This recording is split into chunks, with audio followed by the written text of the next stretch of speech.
ñu ngi lay ziar bu baax a baax grand bi. grand ñu ngi lay nuyu bu baax a baax. naka affaire yi mi ngi dox. sant yàlla bu baax di kontaan. non on est ensemble. waaw di kontaan ci simplicité bi. on est ensemble mon frère. waaw di kontaan baax. affaire yi mi ngi dox. ak gis nga waaw sant yàlla bu baax a baax mi ngi dox bi mi ngi dox baax ñu ngi sant bu baax a baax. naka mbir yi naka job bi naka àll bi ça va. waaw ça va mi ngi fi ñu ngi ci koor gi mi ngi sedd koor gi moom ren. waaw alhamdulilah yàlla na yàlla defar lépp. amiin amiin amiin. maaxu yàlla ñu ngi leen di nuyu bu baax a baax. amiin amiin.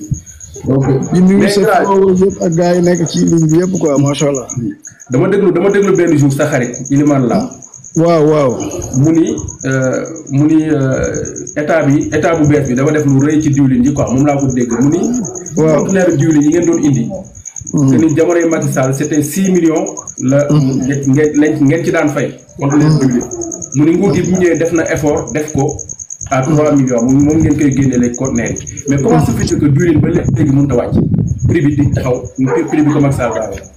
waaw tey xam naa ni maa ngi lay nuyu bu baax di rejoindre loolu suma xarit sama jumeau boobu wax muy El Hadj Elimane Lam benn seetaan naa ko mi ngi def émission bu mag boobu di wax ci wàllu économie ci wàllu liggéey bi et ça fait un grand plaisir qu'on partage benn panel man ak yow ñu waxtaan tuuti quoi peut-être qu'on va discuter sur d'autres choses qui concernent les populations mu jëm ci wàllu dund. Pour dire vrai et la réalité aujourd'hui ñun notre domaine d'activité c'est l'agroalimentaire et pour confirmer li Elimane wax mooy noonu autorités yu bees yi depuis bi ñu ñëwee ba léegi vraiment ils ont fait beaucoup d'efforts. Il faut que aussi les populations xam ni nos autorités nos dirigeants sont en train de faire des exonérations énormes pour les populations. Je dis pas exonération mais subvention quand même. C'est-à-dire que dañu jël dëwlin normal pour dire vrai su fekkoon dañoo topp la réglementation normale benn conteneur dëwlin day fay lu mat 20 millions parce que les droits d'huile extra communautaire tey soo ko doon jël di ko évaluer c'est presque 86% de droits de douane. Mais état buy dafa ñëw pour secourir les populations. kon xam nañu Sénégal pouvoir d'achat bi dafa limité te population yi boo ko bu ñu bàyyi woon les choses passent normalement. tey 1 litre d'huile au Sénégal day jar 3000 francs ou 2500. Et pour jàppale les populations. dañ ko def des prix forfaitaires loolu nag yàgg na fi am mais ñoom dañu ñëw def ci lu gën a am solo. maanaam fi nga xam ne tey dañ doon fay 5 millions wala 6 millions ñoom dañu ñëw réduire ko wàññi ko à 3 millions de francs CFA mooy les huiles communautaires mooy huile yi nga xam ne day jógee ay Ghana. di jógee ay Ghana wala muy jógee Togo wala feneen loolu la ñuy wax huile communautaire. mu am beneen huile bu ñuy wax extra communautaire nga xam ne da doon fay ay 6 millions de francs CFA ñu jël ko yóbbu ko à 3 millions 750 000 pour permettre aux populations tey ñu mën a jënd 1 litre d'huile à 1000 francs ou à 1200. ñoom li ñu war a def lépp li nga xam ne moom la état moom nga xam ne ci poosam la war a dem. muy les droits de douane et les droits et taxes. ñoom dañ ko wàññi waay boo xam ne presque état bi gagnetul dara lépp pour yërëm population bi. denrée yi nag. li tax des fois du mën a wàcc mooy fa muy jóge fa lay cher mais cherewul ci cordon douanière bi parce que état du Sénégal li mu amoon ci ay taxes li mu amoon lu bari ci wàllu ceeb yu bari daf ko wàññi tey mën naa la wax le riz ne paie pas le riz non parfumé bi nga xam ne moom la ñu wax riz ordinaire fayatul sax droit de douane loolu état bi daf ko dindi carrément pour population bi mu mën ko jënd. loolu ñu wax ci dund bi tam mën naa la ko confirmer ceeb moom ci fan yu néew prix bi dafay gën a wàcc. parce que wàcc na ba pare. parce que bu fekkee dañu dem ci wàllu ceeb état bi daf ko fixé woon à 375 francs le kilogramme.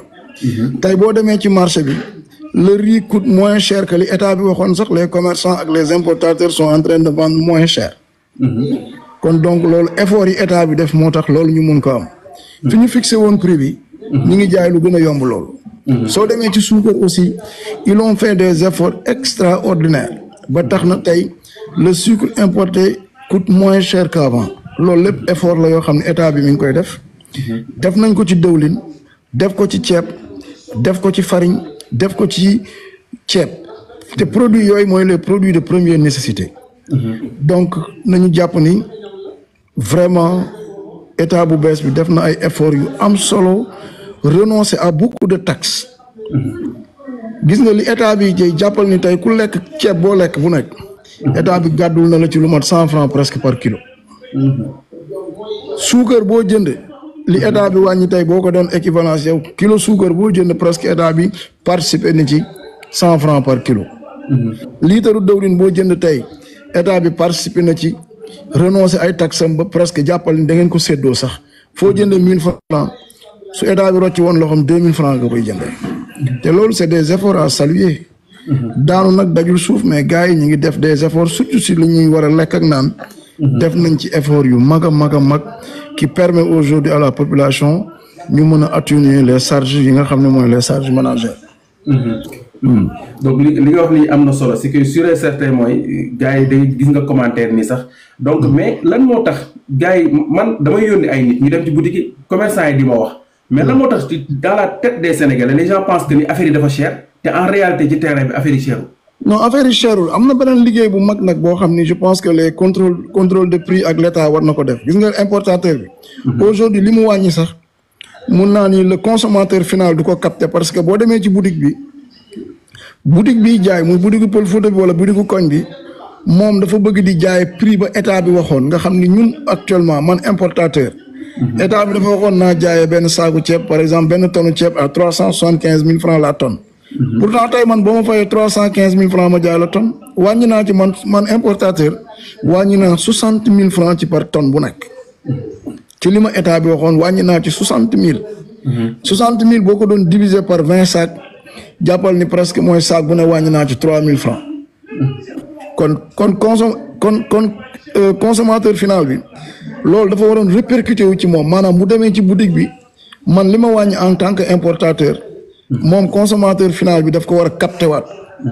mais malheureusement boutiquier wala détaillant yi dañuy dem jënd lu gën a yomb loo xam ne nii la leen état bi waxoon ñu jënd ko dañuy jënd lu gën a yomb ba pare di jaayee prix yi nga xam ne mooy prix yi fi amoon daaw wala daaw jéeg te loolu état bi moo ci war a gën a vigilant avec les services du commerce ñu def des contrôles pour wax leen ni leen prix yi wàññi na en l'import prix yi wàññi na ci demi grossiste bi wàññeeku na ci grossiste bi kon détaillant bi daf ko war a gën a wàññi. D'accord.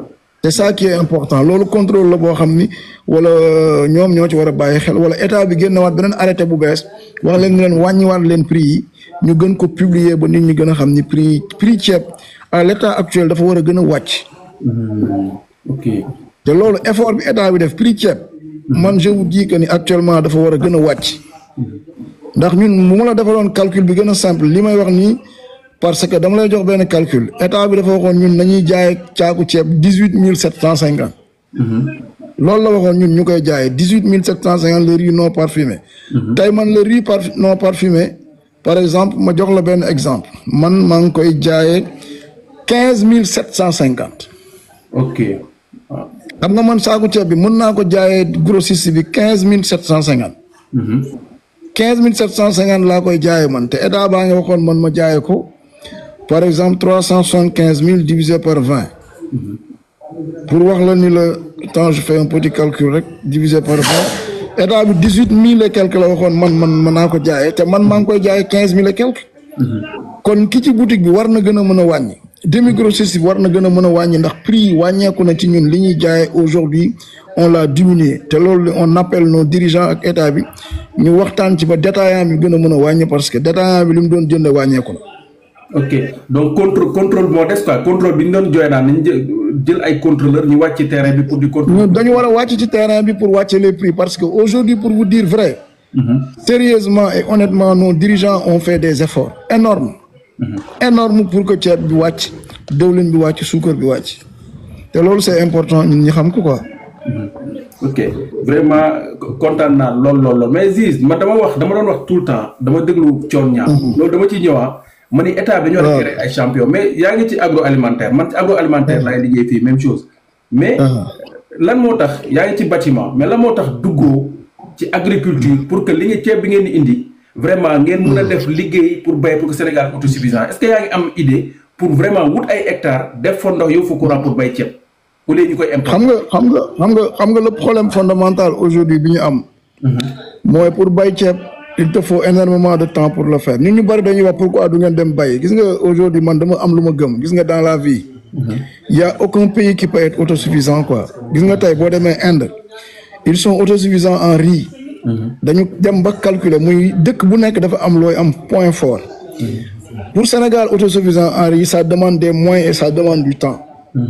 Macky Sall mosoon na ko fi wax mais il ne l'a jamais réalisé parce que c'était que des toog quoi nit boo jiite réew da nga leen wax li mun a nekk. Pour ñu autosuffisant en riz ça demande beaucoup d'efforts et beaucoup d'énergie. ñun Sénégal am na yeneen culture yu gën a gaaw yoo xam ne mën nañ ci autosuffisant. xoolal tey lu mel ni compagnie sucrière pourtant mi ngi fi depuis 1960 et pourtant on n'est pas autosuffisant en sucre. ceeb ça demande beaucoup de volonté et beaucoup de moyens et beaucoup de temps pour être autosuffisant en riz bëgg nañ bay mais aussi nit mënul def lépp on peut pas être importateur industriel et nekk baykat agriculteur. c'est-à-dire dëkk lu ci ne dafa am métier gis nga importation. damay dégg souvent gars yi di wax naan importation amul benn valeur ajoutée wala nangam ak nangam mais frère. kaay ma wax la par exemple. Nous, Sénégal, on consomme à peu près le mat 750 conteneurs d'huile par mois. Loolu les droits de douane et de taxes yooyu dëwlin bi di fay loolu ceeb bi di fay lu tuuti ci riz parfumé moom day fay douane riz ordinaire moom dul fay douane. li ceeb di fay suukar di ko fay dëwlin di ko fay ay taxes la yoo xam ne état bi daf ko soxla pour fay ay salaire am wala pour ay charge am. c'est-à-dire que importation mënul ñàkk ci réew parce que nous Sénégal. ni yàlla bindee Sénégal dëkk la boo xam ni day dundee taxe lay dundee. impôt douane yooyu mooy li ñuy jox recette. moom la ñuy wax les recettes douanières et les taxes mooy TVA impôt sur les revenus impôt sur les sociétés on a besoin de ça pour vivre on a besoin de ça pour construire des hôpitaux on a besoin de ça pour payer nos salaires faire des routes. Donc mbay nag baax na ci réew parce que nit dafa war a am autosuffisance alimentaire. Mais tey mën nañ nekk autosuffisance alimentaire en pommes de terre en oignons en autres mais pour ceeb c'est difficile. C'est pas facile. Mais mën nañ am une quantité importante ci balance bi par exemple si on devait consommer 1 million 500 000 tonnes par an ñu ni le Sénégal va produire 500 000 tonnes. Soit de paddy parce que tey pour 500 000 tonnes de riz il te faut par exemple 1 million de tonnes ou 1 200 000 tonnes de paddy pour avoir 500 000 tonnes. Et loolu ça demande beaucoup d'efforts et beaucoup d'énergie ak volonté population yi. Volonté population yi aussi ak l'accompagnement de l'État et beaucoup de personnes pour loolu mën a réaliser wu quoi. On le veut bien. Bëgg nañ nekk de grands agriculteurs. Mais on peut pas être partout. Mënoo def agriculture def commerce def industrie def bâtiment def immobilier yooyu yëpp dafay métti te at nit benn nit attanu ko il faut ku mel ni yow ak keneen ngeen ñëw jàpp ci job bi. mais bëggoon naa xam sa secret naka nga mën a ñëwee ci milieu bi yàggul nga ñëw fekk fi ay pas ay dinosaures nga ñëw bu ma xënt ak ñoom ba ñëw taxaw nii comment ça se fait lan mooy sa secret. ay dinosaures man ci laa judd xam nga da ngay dégg mbër yi di wax naan alalu làmb man alalu ceeb ak dëwlin lañ ma ngéntee quoi. D'accord. kon xam nga man ci laa judd quoi des fois da ngay dégg mbëri naan man alalu mbër làmb lañ ma ngéntee mais man alalu ceeb ak dëwlin agroalimentaire ci laa judd ci lañ ma ngéntee. Donc miin naa ko xam naa ko et métier bi mën naa ni depuis bi ma juddoo ba léegi moom laa fekkoon c'est un métier de la maison quoi. moo fekkoon sama papa di ko def mais ñoom mon père n'était pas importateur mais ñun bi ñu ñëwee dañ ko révolutionné. nekk des importateurs sampu ni tey pourquoi pas ne pas importer des bateaux de riz pourquoi pas ne pas importer des bateaux d'huile et autres mais n'empêche que on est en train de faire l'industrie tam ndànk petit à petit on va dinañ njëkk ci niveau boobu quoi. D'accord mais pour terminer tuuti bàyyi la parce que vraiment laaj bi mi ngi yéeg bu baax a baax mais ba doon conseil nañu waxtaan amul problème. waaw donc ba doon conseil jeunes yi surtout y a que des jeunes ici ci ñi nga xam dañu gaaw a découragé ñi nga xam te ni temps yi gëj nañ gis booy génn ci gaal di dem ci gaal yaa gëj nañ gis mais lan nga leen di conseil ak li nga gis gouvernement bi li fi ñu bëgg a teg xam na yaa ngi suivre te tukki nga xam nga ba doon conseil jeunes yi nga xam dañ gaaw a découragé ne ñenn ñu toog lan ci lan nga leen di orienté ak lan nga leen di conseil.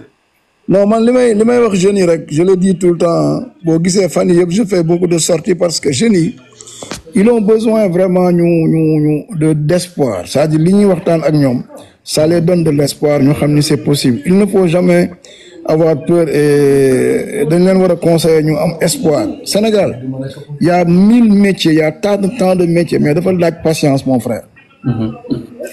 li ci jiitu mooy ndaw yi nañu am patience.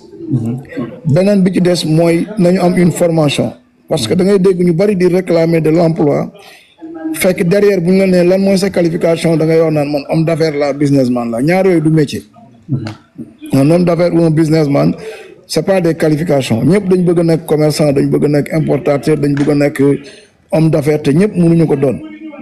Il y a d'autres métiers qui payent son nom mais malheureusement Sénégal ñëpp dañ bëgg a nekk xëy nekk patron nekk directeur jeunes yi il faut ñu am un peu de patience.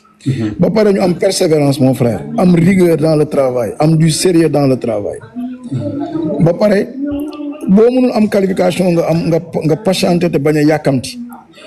booy dañuy bëgg business bu ñu ubbee benn business mu judd tey màgg tey loolu mënul nag. soo nekkee ci benn affaire il faut avoir de la patience. nga bàyyi affaire bi muy grow up ndànk-ndànk. step by step. et il faut aussi ñu am habitude di commencer par le commencement. bañ a xëy rek bëgg lu mag a mag a mag àdduna c'est step by step. business boo ko sampee da nga koy may temps mu grow mu mag tuuti. mais booy yi da ngay gis ñoo xam dañuy yàkkamti ni tey kut kut dama war a am liggéey kut kut dama war a tekki dama war a nekk dara. àdduna dafa laaj patience. laaj persévérance laaj souffrir un peu accepter de bosser dur quoi ñu nangu liggéey respecter les heures de travail respecter suñu métier parce que souvent damay wax ni nit ku am ba pare ak kuy ut mënuñu bokk dundin il faut ñu xam ni réew bu ñu ko bëggee samp il faut ñu am une discipline financière ndaw buy liggéey li ko mën a dimbali trop mooy mu am une discipline financière. Ça veut dire que yow man Aziz Ndiaye mënuma xëy am 10 000 francs bëgg a dundee 12 000 francs di vivre au-dessus de mes moyens. tout le temps maa ngi créé benn déficit boo xam ni dafay metti. alal ak lu mu mën a doon sérieux ak discipline moo koy maye. travail patience ànd ak rigueur nos gouvernants tey moi je dis que tout Sénégalais bu mu mën a doon muy yow Moussa keneen ak foo waay mun a nekk jàppal ni tey Sénégal da nga ci am cër am ci wàll.